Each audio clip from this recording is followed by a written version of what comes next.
आज हम बनाएंगे बहुत ही मज़ेदार और क्रिस्पी कीमा पराठा। बिस्मिल्लाहिर्रहमानिर्रहीम। अस्सलामु अलैकुम वरहमतुल्लाहि वबरकातुहू। अमूरे ख़ानादारी में खुश आमदीद। एक बहुत ही प्यारी सुबह, एक बहुत ही प्यारे दिन के साथ हम अपनी वीडियो का आगाज़ करते हैं। असल में हुआ कुछ यूँ था कि हमें बनाना था चिकन का सालन।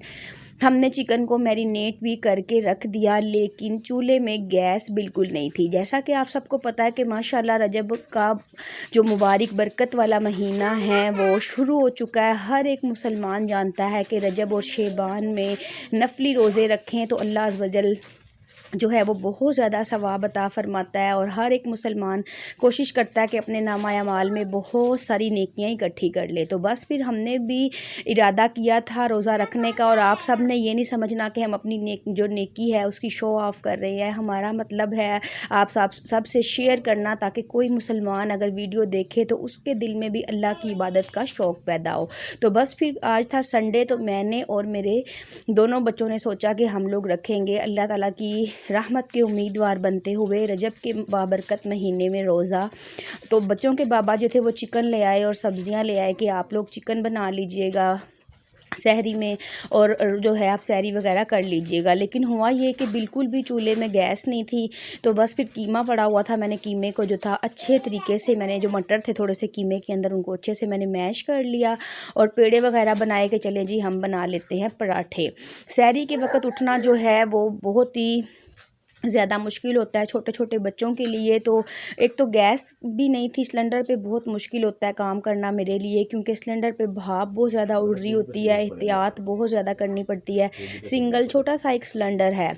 तो बस फिर अल्लाह ताला का नाम लेके शुरू किया हमने सहरी बनाने का प्रोसेस। सबसे पहले बना ली थी चाय, और बच्चे जो अंदर सो रहे थे उनको भी जगाना, बार बार आवाज़ देना एक चैलेंज हो जाता है। जब हम छोटे थे बचपन में, जब हमने रोज़े रखना सीखे थे, उस वक़्त बहुत सर्दी होती थी, बहुत ज़्यादा ठंड होती थी। इतनी ठंड में हमें सहरी में हमारी जो अम्मी हैं वो उठाया करती थी, रोज़ा रखने का तरीका और आदात जो हैं वो हमें सिखाया करती थी। तो बस आज सुबह सुबह जब मैं सहरी बना रही थी तो याद आया अपनी प्यारी अम्मी जान, अल्लाह रब्बुल इज़्ज़त हमारी अम्मी को जन्नत में आला मकाम अता फ़रमाए, कि किस तरह उस वक़्त बहुत ज़्यादा धुंध और सर्दी के रोज़े हुआ करते थे। सुबह सुबह उठना, इतनी बड़ी फैमिली के लिए आटा गूँधना और फिर सब के लिए सहरी को रेडी करना, और सबको सहरी करवाने के बाद एंड में खुद अम्मी सहरी किया करती थी। अब्बू बार बार, उस वक़्त कैलेंडर हुआ करते थे, मोबाइल वगैरह नहीं थे, तो टाइम चेक करके बताया करते थे कि इतना टाइम रह गया है सहरी का टाइम ख़त्म होने में, या इतना वक्त रह गया है। तो अम्मी जो है वो जल्दी जल्दी अपनी सहरी को मुकम्मल किया करती थी। तो बस फिर आज सुबह ही सुबह किचन से कमरे तक बार बार आते हुए मैं यही सोच रही थी कि कितना मुश्किल होता होगा हमारी अम्मी के लिए भी हमें सहरी के लिए जगाना, क्योंकि 2 से 3 बार मैंने बच्चों को आवाज़ दी कि उठ जाएं, सहरी का वक़्त हो चुका है। और साथ में ही मैं बना रही थी पराठे जो है वो बहुत ही मज़ेदार और क्रिस्पी बने थे। लेकिन गंदम का आटा था और सिलेंडर की जो आँच है ना वो एक साइड पे ज़्यादा लग रही होती है। जो थोड़े थोड़े जो ब्लैक फूल है ना वो पराठों के ऊपर बन रहे थे, लेकिन पराठे बहुत ही क्रिस्पी और लजीज बने थे। मैंने अच्छी तरह से सारे कीमे और मटर को मैंने क्रश किया, उसके बाद पेड़े बना लिए, क्योंकि सर्दी है और आटा बहुत ज़्यादा ठंडा था। क्योंकि फ्रिज से बाहर भी रखते हैं ना, फिर भी फ्रिज से जैसी ही ठंडक जो है ना वो आटे में दूध बहुत ज़्यादा ठंडा हुआ होता है। तो बस फिर मैंने छोटे छोटे से पेड़े बनाए, उसके बाद छोटी सी एक रोटी बेल के ऊपर कीमा रखा, कीमा रख के उसके दूसरे पार्ट को रखा, फिर रोटी को बढ़ा के तवे पे डाला। लेकिन जैसे ही तवे पे डाला तो पराठा जो है ना वो श्रिंक हो गया, छोटा हो गया। तो फिर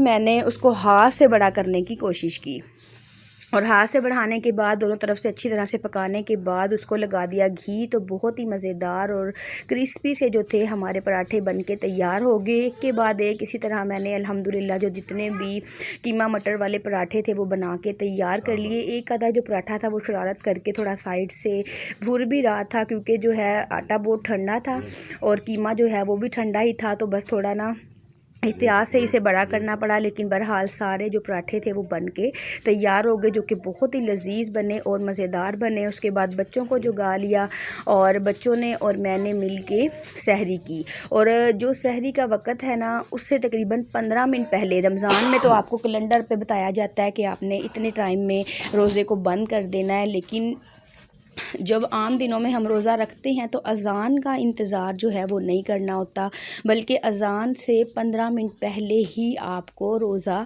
बंद कर देना चाहिए। यानी कि सहरी जो है वो मुकम्मल करके दुआ पढ़ के रोज़े की नीयत कर लेनी चाहिए, क्योंकि जो अज़ान है वो नमाज के लिए है और नमाज से पहले जो है सहरी का वक़्त ख़त्म हो जाता है, तभी तो नमाज का वक़्त शुरू होता है।